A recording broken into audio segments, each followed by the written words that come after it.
6:41 and happening now. City Council declaring today, Thursday, April 7th, Safe Driving Day in San Antonio as part of National Distracted Driving Awareness Month. Speakers from a few local nonprofits as well as AAA Texas are going to hold a press conference this morning after the City Council's proclamation.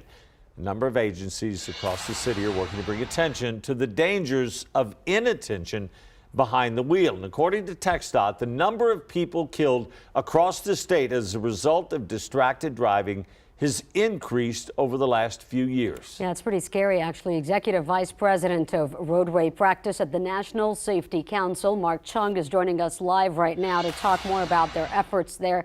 Mark, good morning to you. Texas specifically has seen quite the spike in fatalities in 2021. How do we compare to the rest of the country?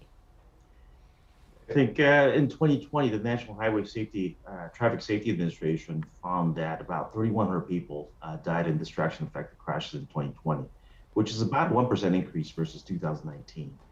And while we don't have the final 2021 numbers, we do know that roadway fatalities in general went up in 2021. So in general, roadway safety is definitely trending in the wrong direction.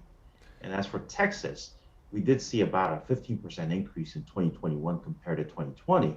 Resulting in the loss of about 4,500 lives. And that is a staggering 25% increase compared to 2019.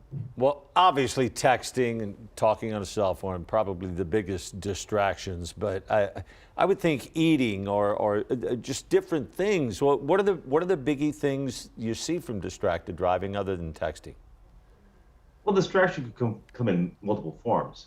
First is visual distraction, when you're looking at something else other than the roadway. Manual distraction means that you're taking your hands off the wheel to do something. And the cognitive distraction, means that you're thinking about something else other than driving. And all these could happen all at once. And some of the common sources of these distractions could be your cell phone, your GPS system, maybe even your fellow passengers. And something that we don't really acknowledge or think about often, but fatigue and stress could also be a distraction to your driving.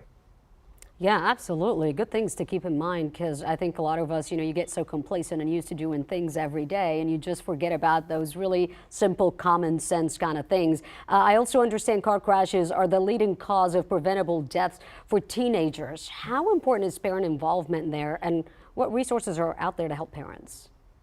Well, children look at us and we model behaviors that they ultimately copy and follow. So we have to set the right behaviors in front of them by not texting and driving, by paying attention to the roadway, and really acknowledging that I think safety is personal. It all starts with each one of us. And we have to take it upon ourselves to put away the distraction, put away the cell phones, not be distracted by the infotainment system in your car, and make it your business to help others by just driving and focusing on driving. It sounds easy enough, but especially with younger people, Mark, how do you keep them focused on the task at hand? Because realistically, you're driving a 2-ton weapon at 60 miles an hour. It is a weapon, and I think it is dangerous to be distracted, not only for the occupants, but for the non-occupants as well, for those that are outside the vehicle, like pedestrians and bicyclists. So we really have to make sure that we teach our children and our younger drivers that it's not worth it to like a post on social media. It's not worth your life or anyone else's life to be able to do that. So put away the cell phone and just really focus on the fact that safety is personal. We have to own that, and we have to own that responsibility. And we have to make sure that we can focus on just driving and making sure that we get to our destination safely. Now, Mark, I got to say, the fact that there has been an increase over the last couple of years is a little surprising for me for two reasons. One, the pandemic. A lot of people, I felt like, were staying home for much longer, not on the roads as much. But also the fact that there's been so much awareness in the last, decade or so. Why do you think there continues to be a spike like that? Well, I think we have seen people drive faster, and that is across the entire United States. Average speed is up. We have seen more fatalities that are related to impaired driving. And we have seen more fatalities related to not buckling up. So those three things, not buckling up, speeding, and driving impaired, are three really basic fundamental safety practices that we could all own and practice. And I think it all starts from there.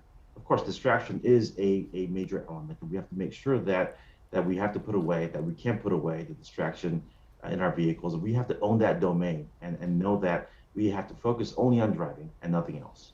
All right, Mark Chung with the National Safety Council. Thanks for getting up early with us this morning. We appreciate it, Mark.